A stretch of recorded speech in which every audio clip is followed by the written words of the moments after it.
Police பிரிவிற்குட்பட்ட Upparu பகுதியில் சட்டவிரோதமான முறையில் மணல் அகழ்வில் ஈடுபட்ட இருவர் 15 மணலேற்றிய படகுகளுடன் கடந்த 6ஆம் தேதி மாலை கடற்படையினரால் கைது செய்யப்பட்டுள்ளனர்.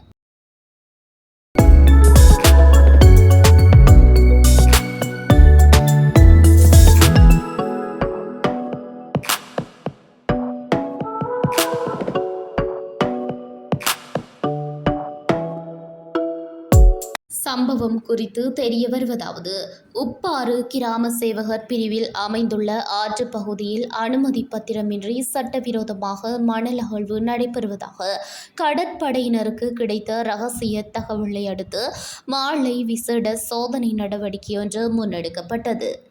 இதன்போது ஆற்றில் மணலேற்றிய நிலையில் காணப்பட்ட 15 படகுகளையும் அதில் இருந்த 2 சந்தேக நபர்களையும் கடற்படையினர் சுற்றி வளைத்து கைது செய்தனர்.